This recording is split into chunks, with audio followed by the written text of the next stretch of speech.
Hello, this is Joshua Mack from Cornerstone Bible Church, and we are talking marriage and family. And we've been talking about marriage and family for a long time, and I'm sure we'll keep talking about it for even longer because this is such an important subject. For us, personally, of course, there's hardly anything more beautiful than a godly marriage and a healthy biblical family. Even if you just think about two 80-year-olds, who love Jesus and love one another. You can almost picture them holding each other's hands as they walk slowly around the lake, talking about Christ and talking about heaven, helping each other make it. This is a good plan. There's just hardly anything more satisfying and obviously lovely than a godly marriage. And it's important not just for us, it's a part of how God is glorifying himself in this world right now. I love the book of Ephesians. It's one of my favorite books in the Bible. It's a book on the church, and yet as Paul talks about this great big thing God is doing through the church, one of the things he draws our attention to is the way we relate to one another as husbands and wives. And Paul puts our marriages really on a big stage. The way we relate to one another is not just about the way we relate to one another. It is a means God is using to glorify himself. And so the husband's relationship to the wife and the wife's relationship to the husband is signifying something bigger than themselves. And so a marriage is important and worth talking about because of the significant role it plays in our lives and in God's plan. It's also something that generally doesn't get better unless you work at it. And the truth is, actually, what does? I was thinking just that there's hardly anything in life that gets better by just letting it sit there. Even if you just think of everything's in a state moving towards this decay, really, isn't it? Even our bodies, slowly getting worse and worse.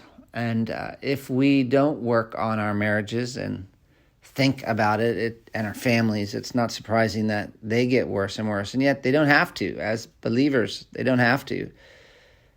God has given us a spirit. He's given us his word. And he can help us be different in our marriages and really have a marriage that glorifies him and be a spouse or a father or a mother who honors him. And of course, that's what we want. And if we're going to be that kind of spouse, we need to work on our marriages. And one place we can start, we've been saying the past couple weeks, is by thinking about the way that we talk, the way that we communicate. And we've talked about talk so much, you're probably tired of me talking about it, but this is such an important issue. And because it's such an important issue, I thought that we could try to get a little more specific and think about what does good speech look like and what does bad speech look like, not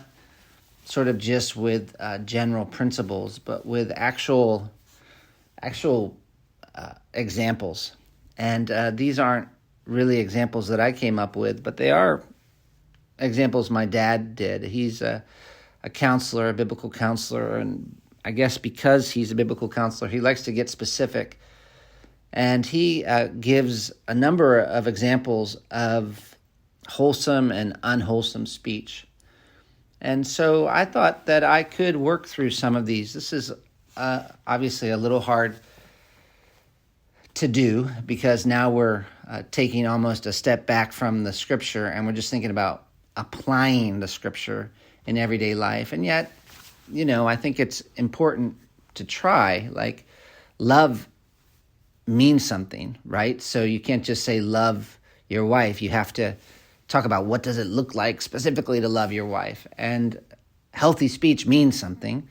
And if we're going to understand what healthy speech means, we're probably going to have to talk a little specifically about what it looks like. And so if you would just please be patient with me, because I'm sure there are some nuances to what we're about to say, but I'm just doing this because I hope it will be helpful for you. And I realize that sometimes we just get used to things we shouldn't get used to. You know, if you grow up in a family that yells, sometimes yelling doesn't seem as big a deal to you. And if you grow up in a family that is characterized by an unwholesome speech, maybe you don't even recognize the way that you're speaking is unwholesome. So I hope this helps.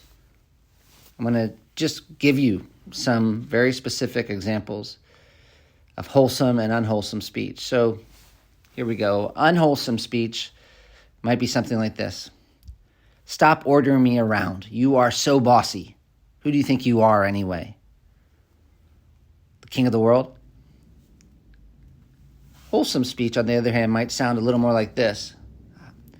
You know, when you want me to do something, it would really be helpful for me if you would ask me to do it rather than demand it. Unwholesome speech. Don't talk to me like that. If you ever do, I guarantee you'll never do it again. You'll be sorry. Nobody gets away with talking to me like that. More wholesome might be, when you talk to me in that tone of voice, I'm tempted to be frightened or to become angry or to respond poorly. I know my response is my responsibility, but just that particular tone of voice is a temptation for me. Obviously, some of these things are hard to say well, and they're especially hard to say well in the moment. And maybe there's even better ways to say them than I'm saying them, but I'm just trying to give you some illustrations. Unwholesome, you'd better listen to me or else you'll be sorry. Or maybe more wholesome. Right now, I'm getting the impression that you aren't really interested in what I'm saying. Is that true? Would there be a better time for me to talk to you about this? I'll tell you one thing. This is unwholesome. I'll tell you one thing. If you won't do it, I'll find someone who will. Wholesome. It seems like this is difficult for you to do. Can you help me understand why you don't want to do what I've asked you to do? Or maybe I'm reading this wrong. Is it that you don't want to do what I want you to do? Unwholesome. You say you're too tired to do what you do. You always say you're too tired. Well, I'm getting tired of you being tired. More wholesome. Is there any way that I can help you so that you won't be so tired? Is there something I'm missing? What? Well, that's probably not so smart unless you say it in a way that they understand. You're not putting the blame on them or trying to make them seem small, but you're actually more meaning like, am I not noticing? I'm obviously not noticing some things to do. Can you help me? What can I do to help? That's probably just say that. I know that it's hard to do things when you're tired, and you do a lot, and I want to be as much help as I can. You're doing it all wrong. The way you're doing it doesn't make sense. Let me tell you a better way to do it. More wholesome. I can see that you like doing it this way. It's okay if you want to do it that way, but I wonder if I could suggest another way of doing it that maybe might be easier. unwholesome. It's all your fault that we're having these problems. If you had only listened to me in the first place, this would never have happened. I agree that we have a problem. What ideas do you have about how we can solve the problem? That's a stupid idea. What your suggestion is ridiculous. Why would you ever think that would work? Let me make sure I understand what you're saying. Say what you think they're saying. Is that what you mean? Can you help me understand why you think that's the best solution? Where in the world have you been? The least you could have done was call me and let me know you were going to be late. I am so glad you're home. When you didn't get home, when I thought you would, I got a little worried. I was concerned something must have happened.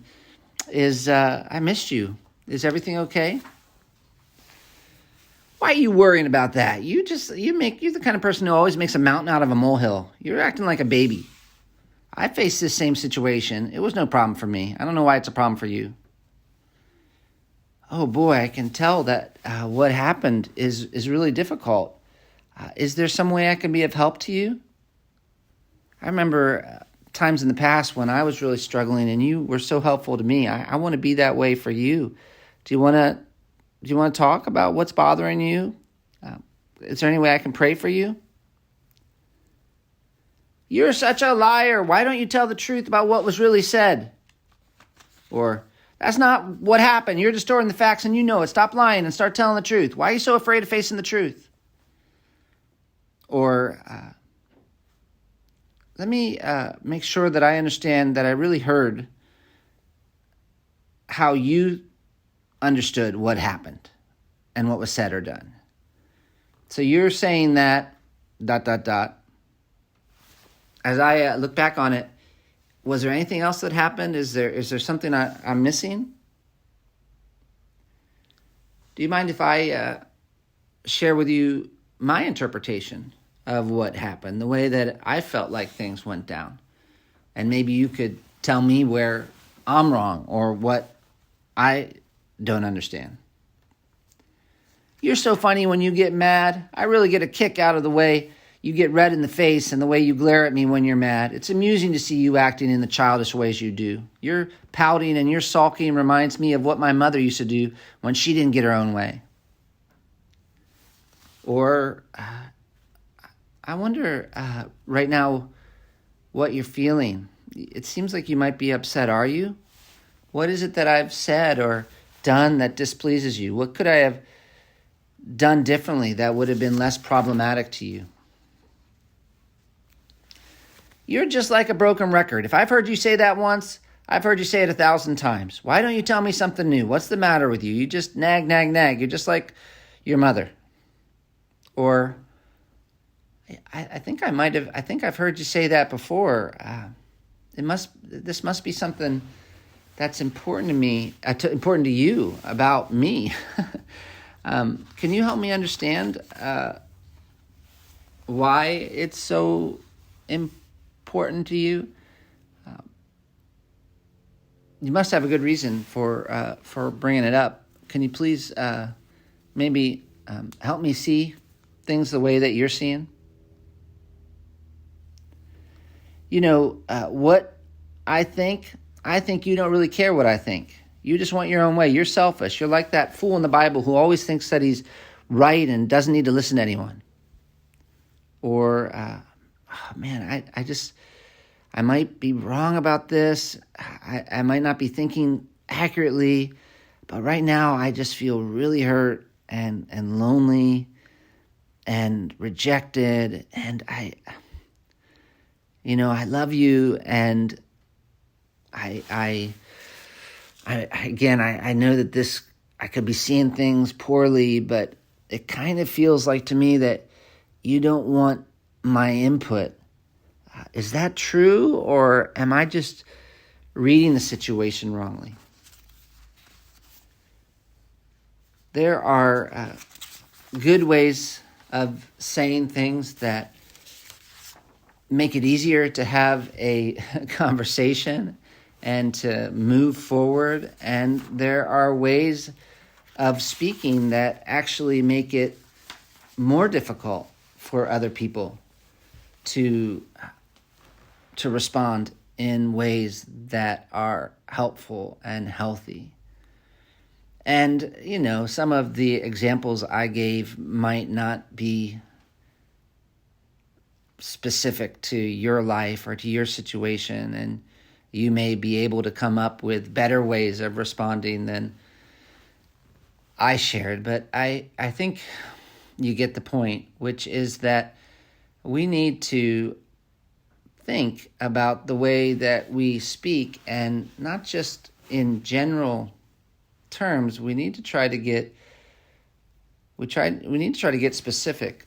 One, because we don't want to be fools, and a foolish person is the kind of person who just says what he wants to say and doesn't really think very much about the way that it impacts the people around him. And not only do we not want to be fools, we want to be helpful. We've been given words and we've been given speech to serve Jesus and to serve others. And so that means that we need to think about the way that we talk in everyday life. And maybe one step that you can take is to ask your spouse or ask your family, what are some ways that I speak that are unhelpful? What are some ways that I speak that are helpful? Or just kind of pay attention, watch the way that people react. Like when you're in a conflict, think about what you're saying and notice, is the way I'm saying this moving the conversation forward? Sometimes people, I don't know if they don't realize it, but they speak in ways that put other people in corners, and the other person who's in that corner doesn't really know how to get out unless they're super, super, super, super, super wise. And even then, but unless they're super, super, super wise, they don't know how to keep moving forward in the conversation without it becoming just this big old mess. And we don't want to do that to our families. We don't want to make it more difficult for them to say the right thing. We want to make it easier. And so loving God and loving our spouses and loving our families means that we're going to humbly work on becoming the kind of people who are characterized by wholesome speech. Would you pray with me that I'll be that kind of person? And I'm certainly praying that for you as a church.